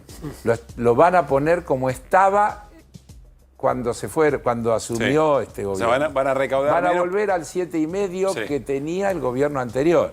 Este gobierno, que nunca iba a aumentar un impuesto, lo primero que hizo fue llevar del 7,5 al 17,5 el impuesto país, que es la principal fuente del crecimiento de ingresos fiscales. Yo tengo acá... La que más creció. Sí, yo tengo acá, mirá, el impuesto país creció como 3 billones de pesos la recaudación. Los derechos de exportación crecieron 1 billón. Todos los demás rubros decrecieron. ¿Sabés cuál es el que más decreció? Contribuciones a la seguridad social. 3.450.000 millones. ¿Qué muestra eso? ¿Baja de salario? ¿Baja de aporte salarial? Y claro, lógico. Claro, entonces, fíjate, realidad, el gasto primario, 27,7 disminución de jubilaciones, pensiones y contribuciones. 22,6 gasto de capital, que es obra pública. 15,2 subsidios Esa es la económicos. motosierra, ese es el ajuste. Ese es el ajuste. Esto redita algo que se discutió sobre todo en la campaña, retomando lo que dice Carlos, que es si había otro camino o no para hacer correcciones de tipo macroeconómico. Sí. ¿Por qué hay consenso de que vos tenías que hacer una serie de correcciones? Ahora, este no era el único camino. ¿Por qué este camino... Voy a ser ilustrativo. Lo hacía cualquiera. Dale, si te cargaste a los jubilados. Pero yo te entiendo y te escucho todas las noches y a Carlos lo escucho también. Tienen que convencer a la sociedad de que había otro camino, porque hasta que no convenzan a la sociedad de que había otro camino... La sociedad ya eligió. O a la gran mayoría va a seguir confiando en que el sacrificio tiene sentido. No, a ver, la sociedad ya eligió este camino, que creía que esta era la solución porque Milei le vendió esto. Así Para es. mi forma de ver, muy deshonestamente, porque de repente la casta empieza a ser el jubilado de la mínima, empieza a ser. Ya fue, ¿no? Todo, con lo cual, a mí me parece que fue chamullo. Pero la sociedad le creyó a De la Rúa. La sí, por sociedad eso, le creyó a Macri. Es decir, a todo le creyó. Y después se desilusionó. En un momento dejó de creerle. Si no le hubiera creído la sociedad, no hubieran ganado. Y después la discusión es cuánto termina esa sociedad en tomar plena conciencia de que no era por ahí, que era, como acaba de decir Hernán, por otro lado. Hay otra opción, que es exactamente al revés, que es proteger la producción nacional, fortalecer el mercado interno, cuidar lo que se produce en el país frente a lo importado, agregarle valor a nuestras riquezas naturales con beneficios que tengan que quedar en el país, hacer impuestos progresivos a las grandes fortunas y a las grandes riquezas y no al revés como se está haciendo. Hay otro camino que existe y hay que hacerlo bien. Y eso tiene que estar bien hecho, bien gestionado. Tiene que haber un espacio político y gente que lo apoye. Sin mayoría no se puede hacer. ¿Te acordás de una frase que acaba de decir Espert? La luz al final del túnel, ¿quién la dijo? ¿Y cuándo? Michetti. La dijo Michetti, debe haber sido Pero, en el 2017. Perdón. Y era un tren que venía de frente. Claro. A ver, dijo que no, aclaró que no era un tren. Claro, por eso la aclaró, se dio cuenta hay que pasar el invierno. Sí. Después del invierno, esa es la luz al final del túnel. Sí. Menem, estamos mal, pero vamos bien. O se repite esa figura. ¿Eh? Se repite ahora la figura. Claro, estamos mal, pero vamos bien. No te voy a decir la de la Rúa, qué lindo que dar buenas noticias. Heller, ¿Te acordás de qué lindo claro, que dar claro. buenas noticias? No, te digo, si te agrego brotes verdes, segundo está semestre. lleno de esas cosas. Déjame detenerme en un punto porque está bien que se pueda hacer totalmente distinto y bien. También es cierto que aquel que votó y aquel que hoy está mirando este comentario puede decir, bueno, vienen de 4 años del Frente de Todos donde o no lo supieron hacer, o no lo quisieron hacer, o no sabían cómo hacerlo. ¿Por qué ahora sí voy a creer que esa idea, que también la escucharon antes, no funcionó? ¿Por qué debería funcionar? Yo te lo voy a contestar. A ver. Hubo un gobierno que presidió Néstor Kirchner, que vino después de un proceso igual a de los 10 años de convertibilidad, de la Rúa, todo lo que pasó, y hubo después 4 años de Néstor y 8 años de Cristina, donde se avanzó en esa dirección. Después vino el gobierno de Macri y volvimos a retroceder. Y después vino el gobierno de Alberto Fernández, que no podemos dejar de decir, se comió la pandemia y se comió la sequía, más allá de los errores que puede haber tenido y las insuficiencias que puede haber tenido en la gestión. Entonces, no podemos analizar sin tener en cuenta todo eso. Ahora, también después tenés que tener en cuenta que lo que decimos, la gente también es víctima de otra cosa. ¿Qué quiere decir medios hegemónicos? Todos decimos los medios hegemónicos, los medios hegemónicos. Los medios hegemónicos quiere decir que hegemonizan el mensaje y te instalan una cosa y logran que una gran cantidad de gente crea que es así y que conviertan cosas que incluso son mentiras groseras en aparentes realidades.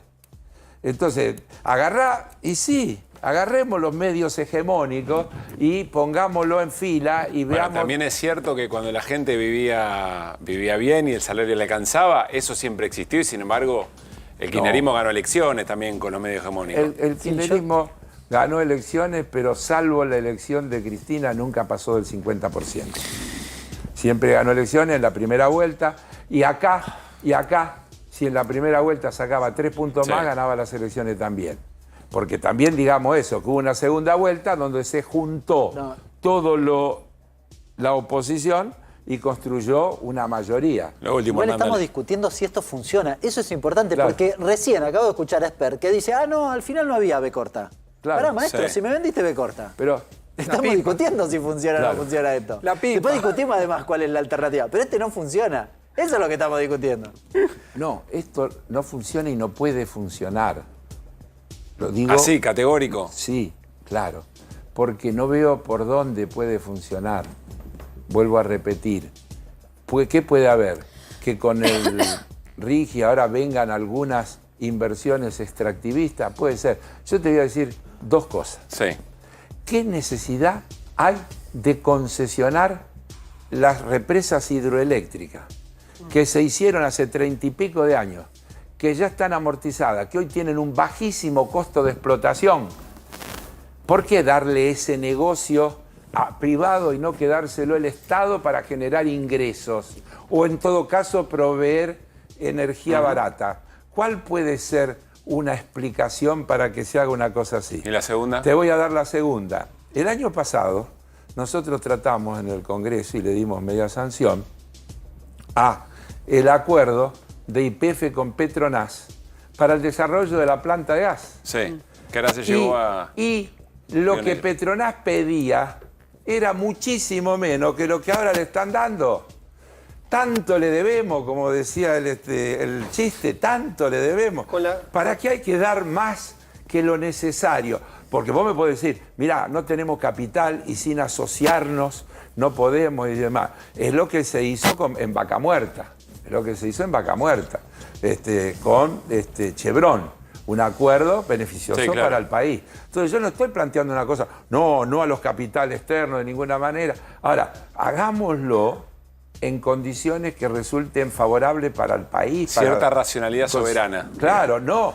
una cosa de que le doy todo lo que me piden, porque se van a llevar el litio, se van a llevar el cobre, se van a llevar todo y no le va a quedar nada a la Argentina. Carlos, gracias. Es dramático. Gracias por haber venido. Gracias por invitarnos.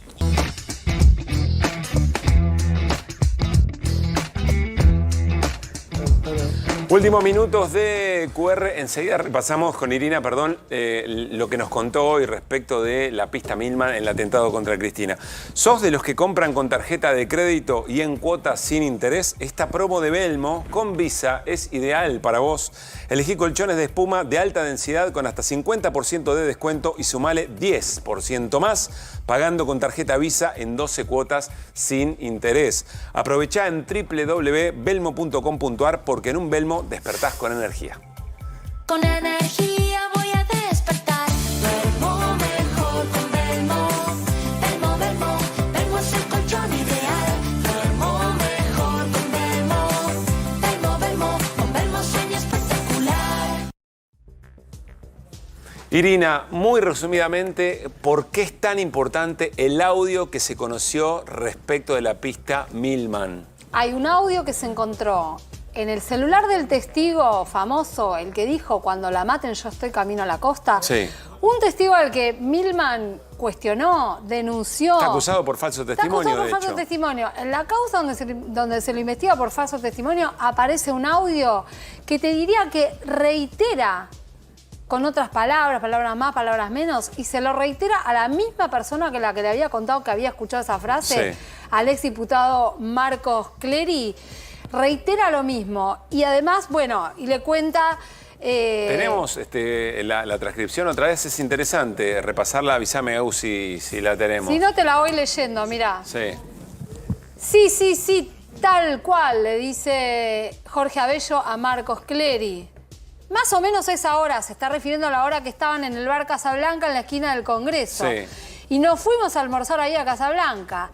El tipo, Milman, sí, estaba con un jean todo desgarrado, porque sacaba la pierna así para el costado de la mesa. Y yo me reía, digo, ¿cómo puede venir este gordo impresentable peor que yo? Sí.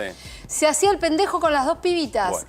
Y le contó eso, ¿viste? Y me pegó muy fuerte. Bueno, más allá de las caracterizaciones respecto del propio Milman, lo importante es que esto vuelve a ser un testimonio que ratifica o que le da credibilidad a todo lo que había dicho el testigo de haber escuchado "cuando la maten voy a estar en la costa". Exacto. Esos chats están en la causa principal, sí, porque los aportó Marcos Clery, están refrendados por una escribana, hay una declaración de Marcos Clery, y ahora esto es importante porque parece que en el celular de Abello no se encontró ese mensaje.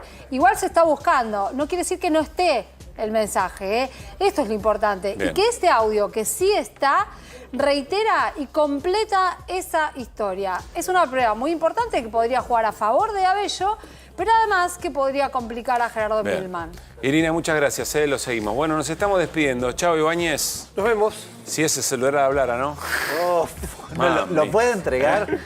Puede entrar el celular. No, mejor. El secreto es sumario, Sí. dice.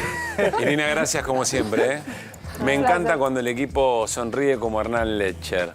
Nos reencontramos mañana para hacer QR. Ya viene Babi Echecorpar para hacer Basta Babi y nos vamos con las voces del día, así como llegamos a esta noche de lunes. Mañana, insisto, a las 9 la seguimos. Que pasen bien.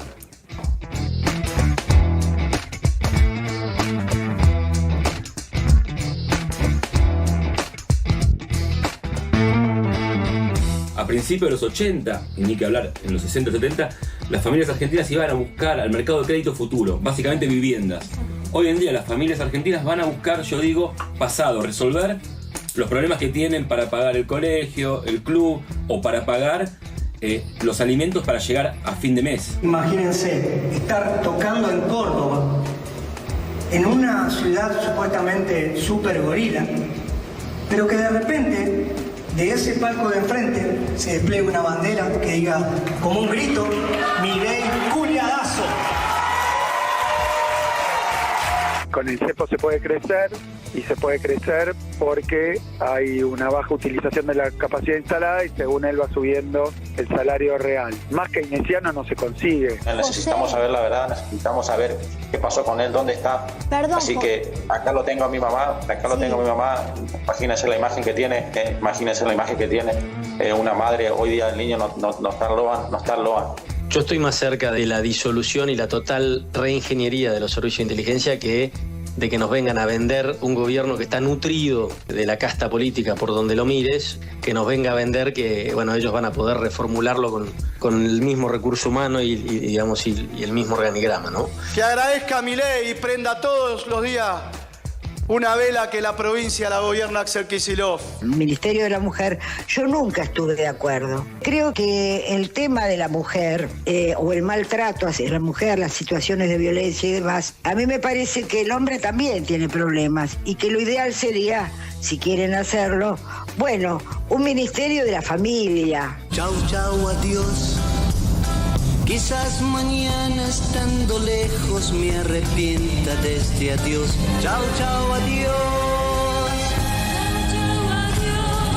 Si yo levanto el cepo hoy, el dólar se te va a 3 lucas. ¿Vos sabés lo que pasa con la gente que tiene escasos recursos con el dólar de 3.000 pesos? ¿Dónde se va la comida? Está buenísimo, ¿no? Que empecemos a liberarnos un poco, liberar la mente de tantos chachos y tantos. Aparte, si podés ir al supermercado con chachos, podés ir al supermercado con dólares, ¿no? Me parece que. Y yo me sacaría primero de encima los chachos.